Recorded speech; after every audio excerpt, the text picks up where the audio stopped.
Nick is here. Nick Fuentes. Fuentes is here. He is the host of America First, a Zoomer, Afro-Latino.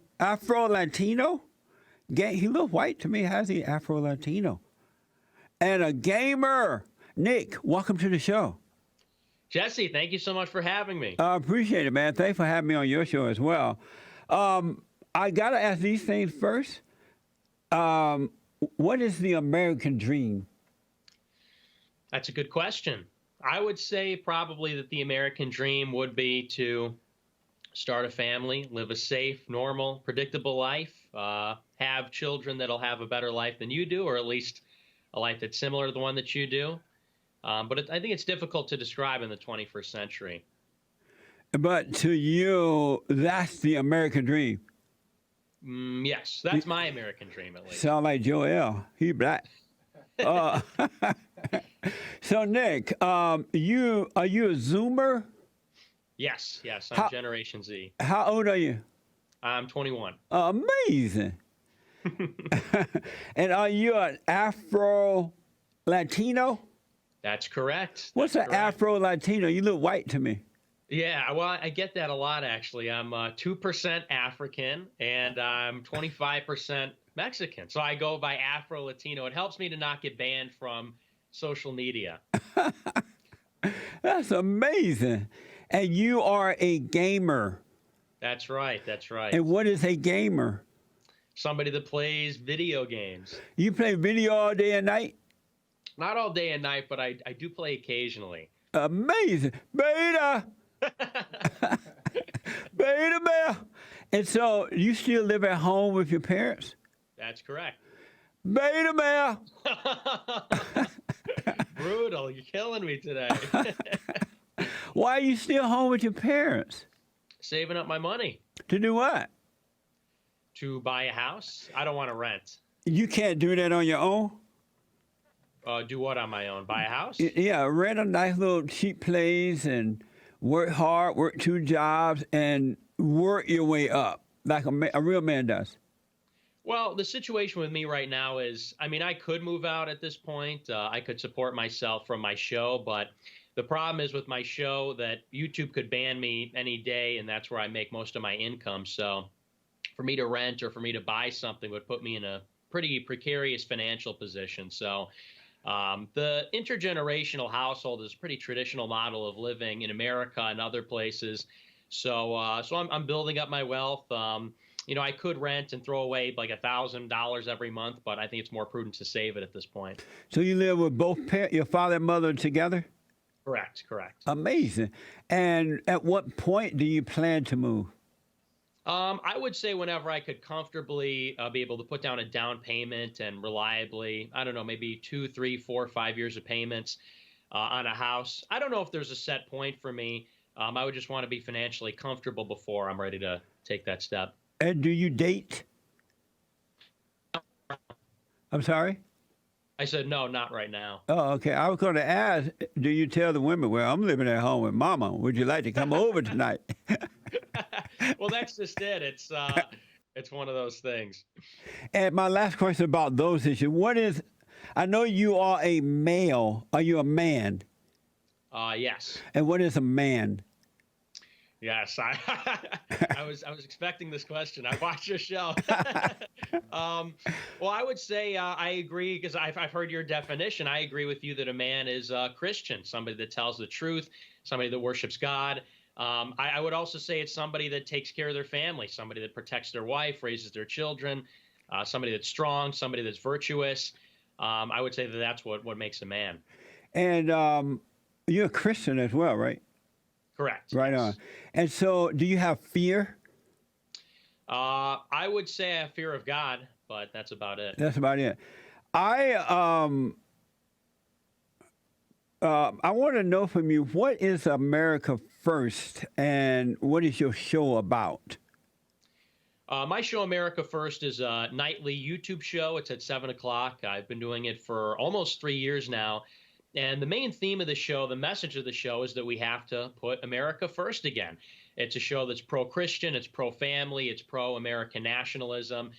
The reason I started is because after the Trump election, I saw that there were a lot of people on the fringe that I think a lot of people didn't really, their message didn't resonate with Americans. And I saw that everybody else in the establishment wasn't putting America first. I don't think that they were Christian. Largely, the conservative establishment is comprised of atheists and other religious groups.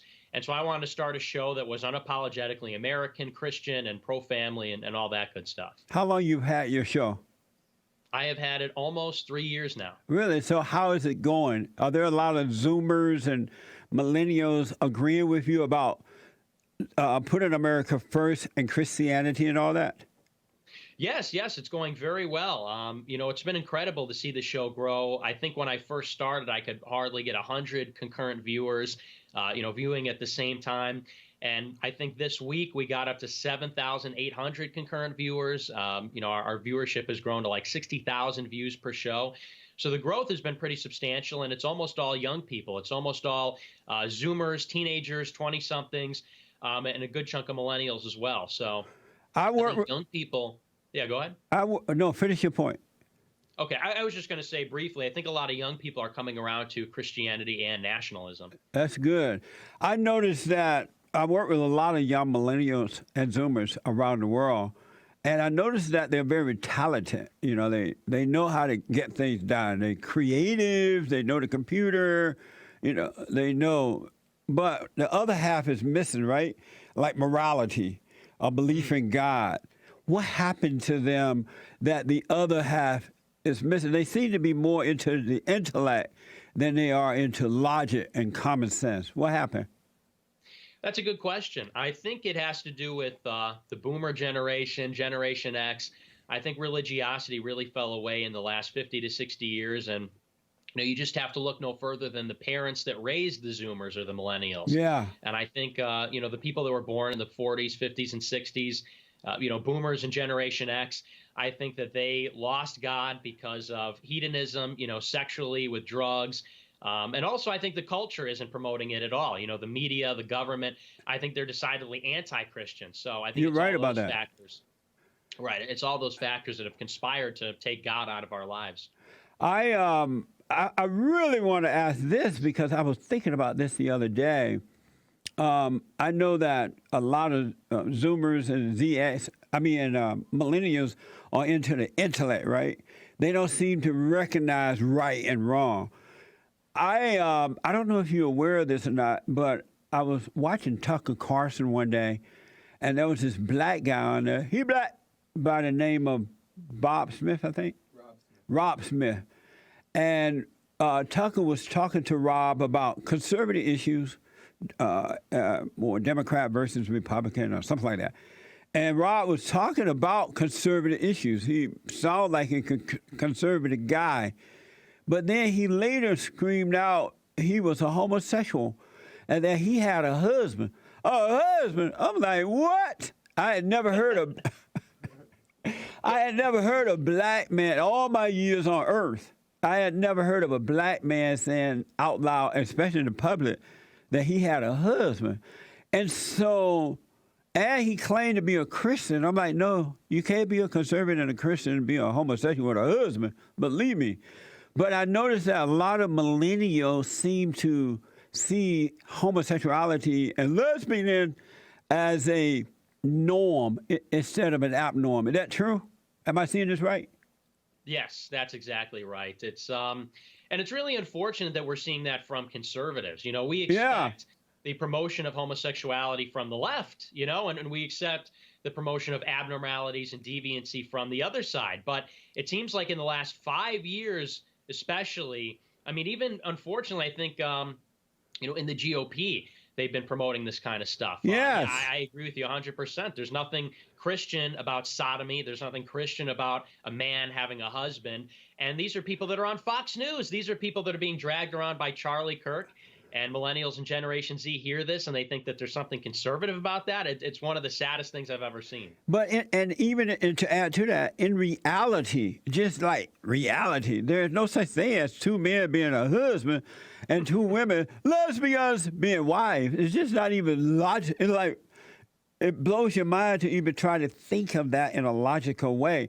So So millennials, not all, but most millennials and Zs, they think that that's normal because they've been taught that way growing up, or what? Yeah, that's exactly right. With my generation in particular, I was born in 1998, and my formative years were probably the late 2000s, early 2010s. And as I grew up, I think really our generation saw this cultural war because I would say that probably for the first half of my life, homosexuality was largely disapproved of. Gay marriage was not legal. Generally, people still were sane about this issue. The consensus was that this was abnormal and all the rest. But as I came up, I would say in like grade school and middle school and ultimately in high school, you saw that the culture began to shift. And this happened on television. This happened in politics. Barack Obama and the Supreme Court allowed gay marriage to get passed. And so I think it was one of these formative like political events for my generation, the gay acceptance thing. I think that really influenced a lot of people. I think, in a way, a lot of people are almost pressured into accepting it because, the media portrayed anybody that opposed homosexual acceptance as, some kind of bigot or intolerant or a fanatical religious person or something like that. And so I think with my generation in particular, was one of these culturally dominant forces. And now I would say you're right. Probably the vast majority of Generation Z and millennials think that this is something that's okay, or they're just simply afraid to oppose it. But we're going to try and make it cool to oppose it again. You went to college. You graduated from college, right? I did not. I dropped out of college. Oh, good for you, man. How did you have sense enough to drop out? Well, thanks. First of all, yeah, my mom didn't feel the same way that you did when I dropped out. She didn't say good for you, but the thing about college that I saw is it cost a lot of money. Yeah. And I was there every day, and every day I was thinking to myself, how am I going to pay back however much money I'm going to get in debt? I'm thinking every day about how much money is going from my pocket or in debt to the college or to the government. And I'm thinking, how am I ever going to make back this money? How is this degree going to get me a job? And I just couldn't square it. I would go to my classes and the professors were all ridiculous. Some of them were saying things I knew weren't true. There was one class I took where the professor, he was teaching the wrong class for half the semester, teaching out of the wrong textbook. I said, this guy's a bonehead. What am I doing learning here? So I dropped out. I started working. I started working at UPS, actually, saving my money. And right on. Here I am now. Amazing. You are amazing to be a Zoomer. You are something else, man. But let me ask, when you were in college, while you were there, were you afraid to speak up and disagree or anything? I would not say I was afraid. I was a pretty outspoken student on campus, but I should have been afraid, I guess, because a lot of people sent death threats my way, and ultimately I was basically expelled more or less from the school. Not in a legal fashion, but I felt like I was really unwelcome on the campus because of my conservative views. What is it like for white young men and women today, knowing that they're so hated by the people of color, when it's the whites who founded and built the greatest country on this side of heaven so the people of color can be here, which was a mistake, by the way. But what is it like living a life like that? It's pretty alienating. I have to say that's probably, in my opinion, that's a source of a lot of the problems for our generation. A lot of the so-called mental, social problems, I think, derives from the fact that white people don't feel like they can be themselves. I don't think they're proud of their heritage. I don't think they're proud of who they are. They're brought up in a curriculum in the public school system and in college, teaching them that, they're evil, they're responsible for slavery and the Holocaust and racism. And, meanwhile, blacks, Hispanics, Asians are taught to be proud of their heritage. The rhetoric surrounding non-white people is that they're vibrant, they're enriching the country, they're unique, they're beautiful. And the rhetoric for white people is that their legacy is shameful and they should be sorry and they must apologize and not speak out of turn and so on. I think that's a very damaging thing to say to young children. Yeah, there's absolutely. Rhetoric where it says that, babies are born racist. What kind of thing is that to say? So I think it's had a very damaging effect. But do the people of color recognize that they have entered into white people country, left their own S-hole countries?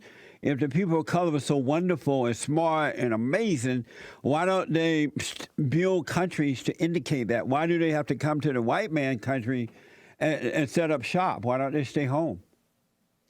Well, I mean, yeah, I'm asking myself the same thing, right? I mean, you would think with the people that show up, people that come across the border, if they're immigrants or people that have been here for generations, and it seems like all they can do is complain. Yeah. You know, because you're right, it was white people that built this country. Yeah. You see, especially on college campuses, the militancy of non-white people, the demands, the anger, the righteous indignation of these people. And you're exactly right. If there was something that was so, they talk about, black excellence or, excellence for minorities. If that was so excellent, exactly right. Why don't they go to Mexico or why don't they go to Nigeria or China or whatever? Mommy Africa. They can always go to Mommy Africa. That's right. Africa's a lot bigger than America, but for some reason they stay here and they live in a white society that whites created, but they just like to sit around and talk about how racist we are. Go figure. I have so much I want to ask you about. Oh, are you close to your father? It's manhood hour. Are you close to your father? I am. I'm very close to my father. What do you think of the fact that older white men have not spoken up and now the younger white men and women are suffering for it? Well, I think it shows an abdication of responsibility. I've been saying this for a long time. On my show, I attack the boomer generation because the boomers, the older white men, were not good stewards of their civilization. Yeah. When they saw Christianity going away, when they saw their country going down the tubes, they didn't stand up and put a stop to it or defend the family. They were out at rock and roll concerts, or smoking pot or, doing these kinds of things. They were concerned with themselves, with their money, with things like that. And so I think it's just a total lack of responsibility. And now, unfortunately, young people like me have to rise up, and we have to try and fight for what's right. How much do you know about this organization called Turning Point? I know I saw the founder of the organization saying that he was a Christian, he knew the Bible and all that. I want to know from you, what is Turning Point about? And if the owner is a Christian who knows, Charlie Kirk, that's his name? Charlie Kirk is his name, I'm told. If he's a Christian, why is he promoting homosexuality and lesbian and all that crap?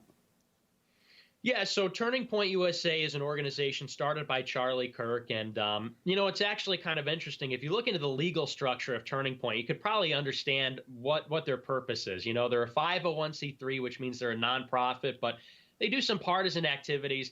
To me, this is just a big apparatus on college campuses that exists to register Republican voters, get people funneled into the political scene in Washington, D.C. It's basically just this big, I would say, AstroTurf conglomerate designed by Conservative Inc. It's all the usual suspects.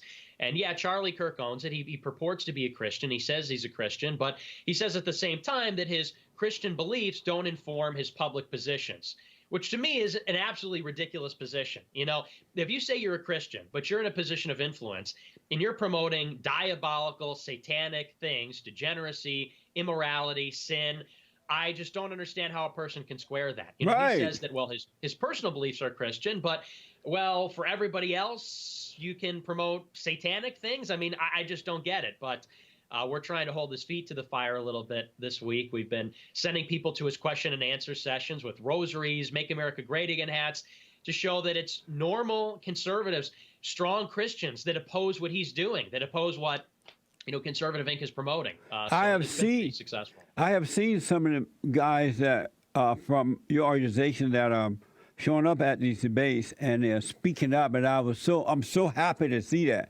I'm glad to see men standing up for Christianity for a change, because Christianity is the most hated religion on this side of heaven, and it's because Christianity is the best religion. It's the only religion that requires that we change. We examine ourselves and change and be born again, turn back to God, right?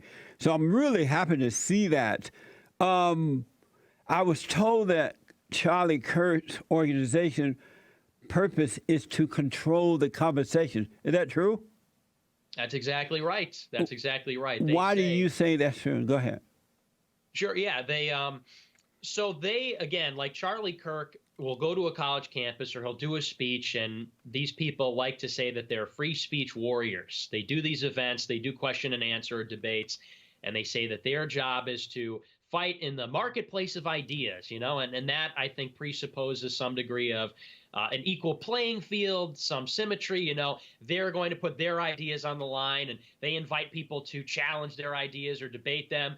But that's actually not what happens. What we see happen is at these Q&As, what they want to happen is that left-wing students will show up to these things, or Turning Point members themselves will show up, and they'll either ask very standard questions about socialism, or, a silly 18-year-old college student will come up and ask, why should there be millionaires and billionaires? Which, right. I mean, this is pretty low-hanging fruit, right? Or a Turning Point member will come and they'll ask a softball question.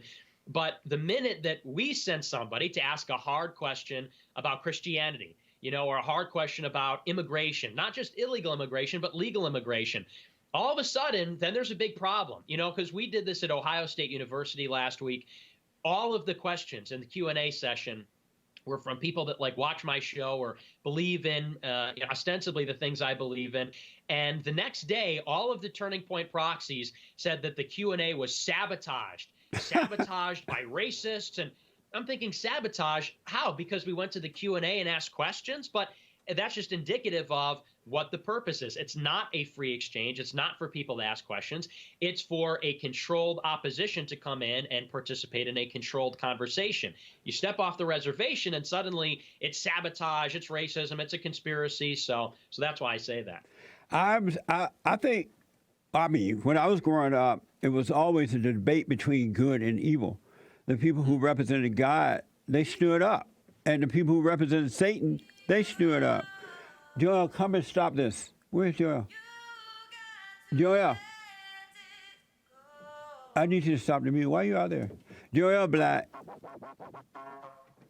I want Joel to stop the music. Normally we take a break right now, but I want to hold you over just for a minute. Why would you leave the studio though? So, hold on.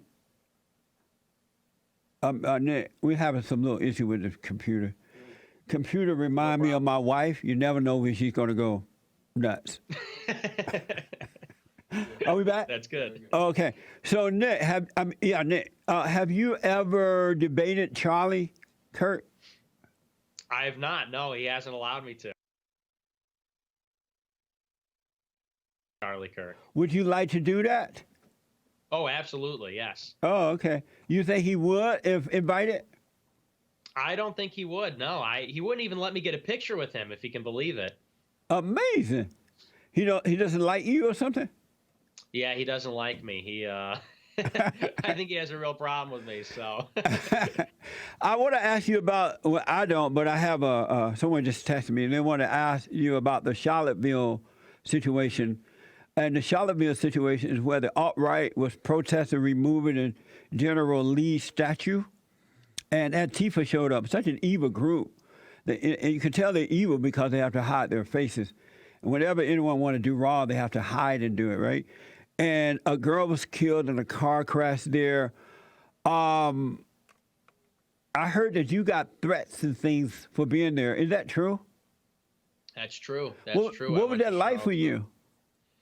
It was pretty difficult, because at the time I was 18 years old. Was I 18? No, I think I was 18 at the rally. I turned 19 like 2 weeks later. But I was a very young man. I just dropped out of college. I didn't really know where my life was headed, what direction I was going in. If I had just dropped out, so I didn't know, can I have a normal life and work after attending an event like this, or am I going to have to make it in politics? And right after I went to Charlottesville, I started getting death threats from all over, from people at my school in Boston, from people in my hometown in Chicago. I had people that I went to high school with who were DMing me on Facebook saying, if I see you around town in a MAGA hat, I'm going to beat you up, or I'm going to kill you, or something like that. So it was pretty tough, and my family was definitely concerned about what might happen to me, or what might happen to the house or them or something. So it was a pretty tough time, but thankfully it's been something like 2.5 years since then. So a lot of that has subsided. Amazing, man. I want to ask, I don't. I mean, I'm against. I don't. I know that homosexuality and lesbians and all that stuff is abnormal, and that you can be born again and overcome it. I know. At one time, I was a Democrat. I was a liberal, so I was a part of the Democratic thing, right? But then when I was born again, God changed my heart. My values changed. So I read the platform of the Democratic Party and the Republican, and I noticed that the Republican conservative platform was about God, family, country, Constitution, freedom, and so I could no longer. I could no longer agree with the Democratic platform because it's all evil. It goes against everything about God, family, and country, the unborn children, and all that. And so I joined the Republican Party because of the platform was a moral platform given to them by God. And there were homosexuals and lesbians and men and women sinning, but they weren't proud of it. They were not promoting it. They just promoted the conservative values.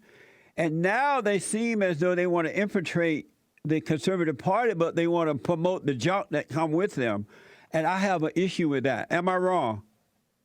You're not wrong. You're not wrong at all. I feel the same way as you do. I think a lot of people feel the same way. They're wondering what happened to the conservative party in America. Yeah. It seems now like the Republican Party and the Democratic Party are virtually the same. And there are some minor differences on, maybe the Second Amendment or something like that. But, if they have homosexuals on the stage promoting this kind of stuff, well, we saw James Younger 2 weeks ago getting chemically castrated, and transgender 7-year-olds and drag queen story times and all this. Where's the moral leadership from the conservative side? Where's the moral Christian leadership from the Republican Party? I'm not seeing it, and it's a shame that nobody's willing to stand up for Christian values in D.C. There's not a single person, I don't think, anymore. Are they selling out the God as the Democrats have done, academia has done? Are the Republicans selling out God for a vote for power and wealth? Absolutely. Absolutely. And that's the message from Charlie Kirk. The message is this.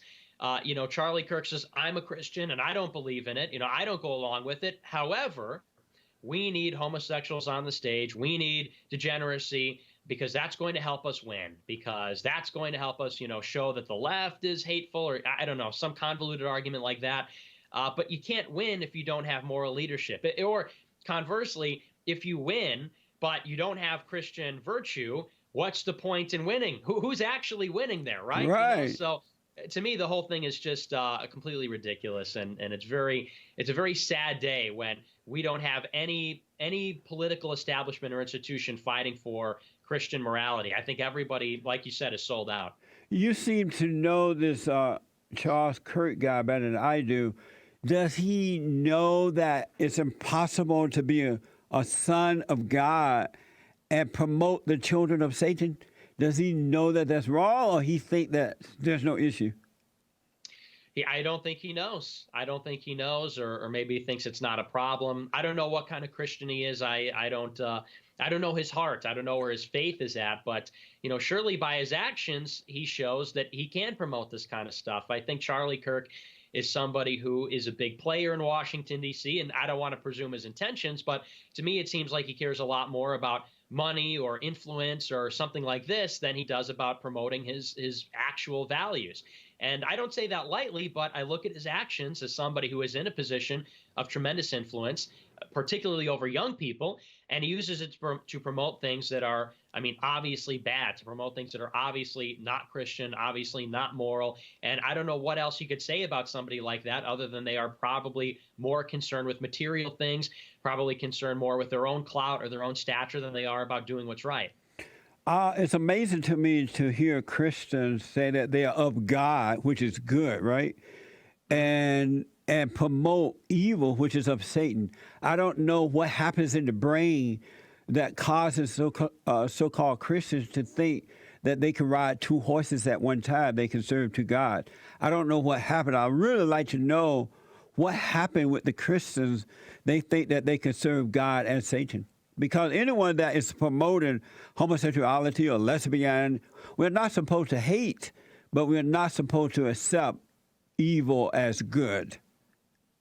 Exactly. Well, and particularly in Charlie Kirk's position, he's promoting evil as good to young people. Yeah. And, what does it say in the Bible about people that lead God's children, his little ones astray? They say that you'd be better off if they tied a millstone to your neck and threw you into the sea. And I'm not saying that that's not a call to action. We disavow violence, but Right. it does say the gravity of the situation, that especially in his position where he's got a lot of young, impressionable, conservative Christians, and he's putting, like you said, evil on the stage and telling them, not simply to tolerate these people and not simply to not hate them, but to accept them, to accept their lifestyle, accept this as normative and normal and all that. And this is why I think they're so afraid of having a conversation or a debate, because I think Charlie Kirk knows that if enough people start asking the questions that we're asking, how can you be a man of God but promote evil? They don't have a good answer for that. They don't have a good answer for their donors. They don't have a good answer for their followers, for Christians. And they know that, and that's why they have to hide. That's why they have to call everybody who has a problem with this homophobic, whatever the word is this week. So I think that's really how they're operating. I noticed that whenever the children of the lie, whether it's the so-called Christians or non-Christians, when they want to promote evil, they always use the blacks to promote evil. And blacks, because they hate white people and they are not of God, they are too willing to promote evil. Growing up, I never saw anything like that, and it's just amazing to see it today. Yeah, well, it's terrible the way that they've been weaponized against us. I think it's pretty obvious why Charlie Kirk had Rob Smith on the stage. Rob Smith was there to be the black gay veteran who would shield Charlie Kirk from criticism from the left. Right. It's really a substitute for moral courage. Instead of Charlie Kirk saying, I'm a Christian, I oppose this, I'm going to stand up for God, he wants to get a black homosexual on the stage so that he could say, oh, see, look, I'm complicit in evil, and the left won't attack him, right? That's the idea. And of all the blacks he could have gotten, he got one with a husband. That's right. So find one with a wife. I'm telling you, at least get one with a wife.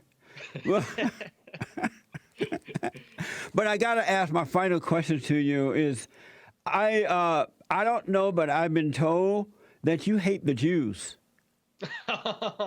Yeah. Well, that is what they say about me. That's what a lot of conservative establishment types say. I don't hate the Jews. I don't hate anybody. I don't hate any person, anybody's a group. We're Christians. We love everybody. Do you love the Jews? I do. I love everybody. Why are they saying that you hate the Jews? Well, I think the way that it works these days is if you have a criticism of a group that isn't white people, of course, they say that you hate them. If you have something to say about black people that isn't, overwhelmingly positive or generalizing in one direction, well, you hate them, And if you have something to say about Mexicans coming over the border that they're vibrant and enriching the country, well, you hate them. You hate Mexicans. And if you have something to say about Jews, Jews who have, they wield a lot of influence in Hollywood and media, in the pornography industry. They're up to some bad stuff in this country, a lot of them. That's not all of them. Not all. Not all of them.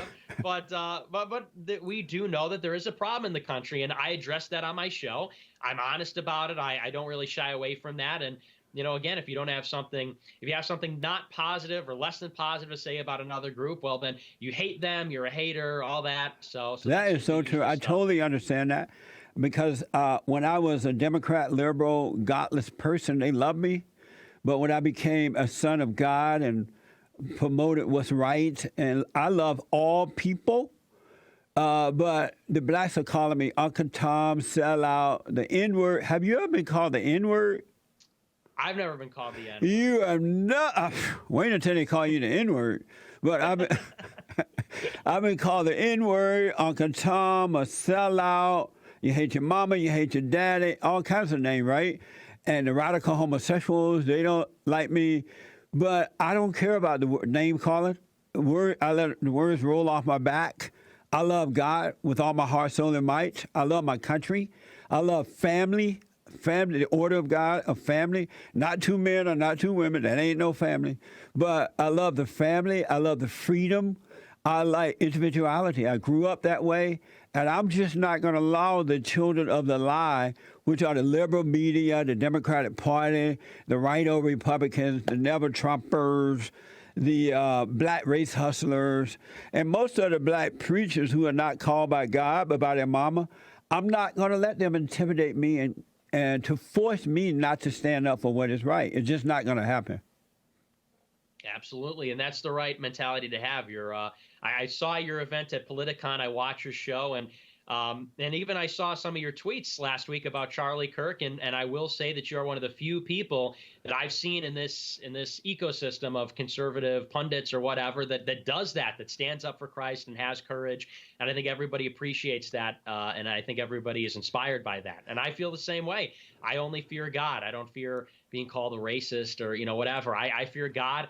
And that's why I do what's right. So I'm with you, man. We're together on this. For 30 years, I've been asking, where are the white people? Where are the white people? Why aren't they speaking up? I want white people to come the way they did when they founded this country and through all the hell they had to go through, created the greatest country on this side of heaven. I think that it was a mistake, though, to let the people of color in, because it's like inviting your enemies into your home to destroy you. But I really appreciate the fact that they created the greatest country on this side of heaven, and I just don't understand why don't they stand up and defend it, right? Because if they don't, the same thing going to happen that happened in Mommy Africa. Mommy Africa, the blacks took over there, and now the white people land been taken away from them without compensation. The whites have been, by the blacks, they've been robbed and raped and murdered, and all kinds of things are happening to them. And that's what's going to happen in America if we continue down this road.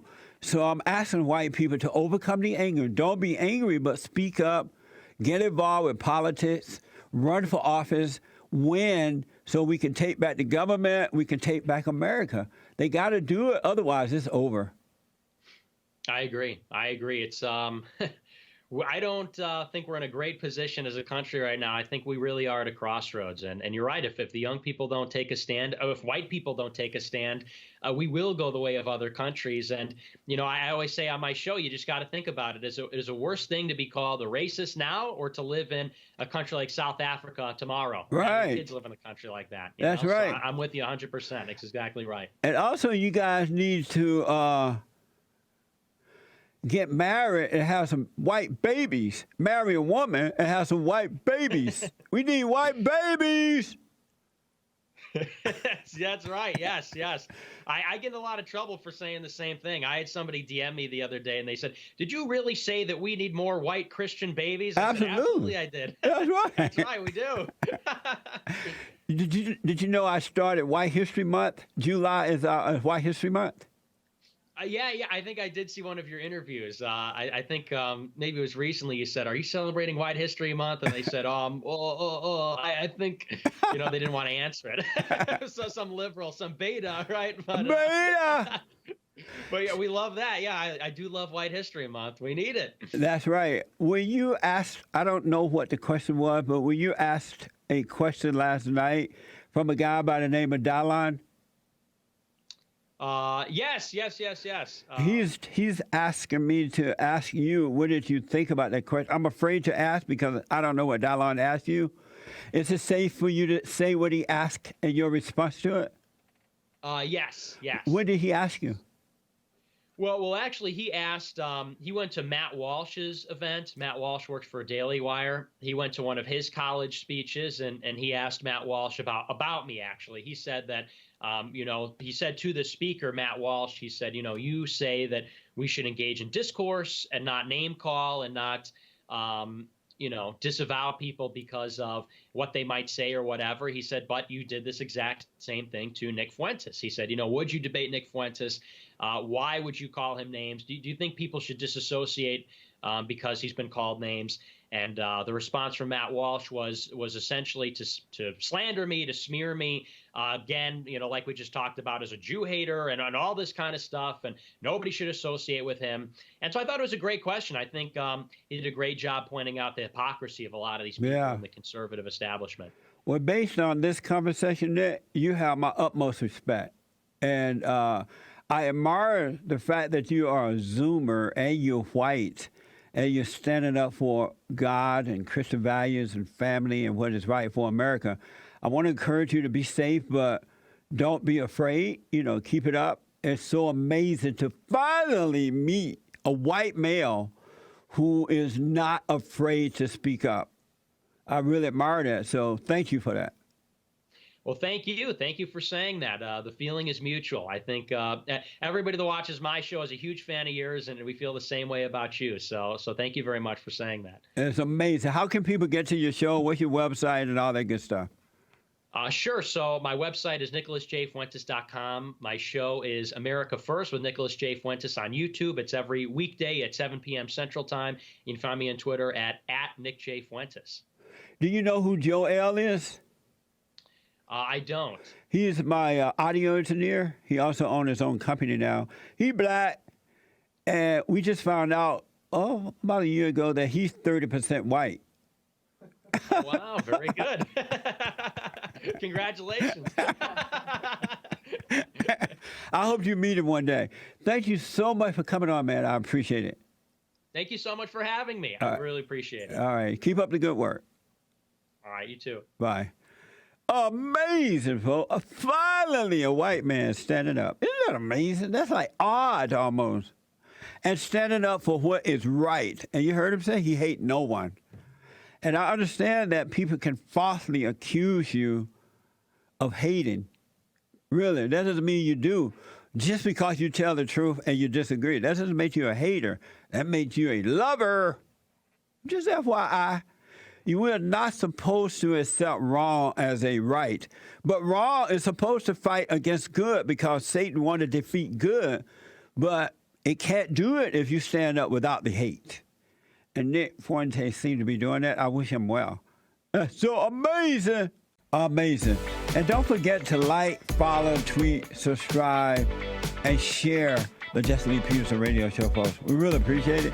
We are at war. It is a spiritual battle for the soul of America. And it's going to take all of us to do it.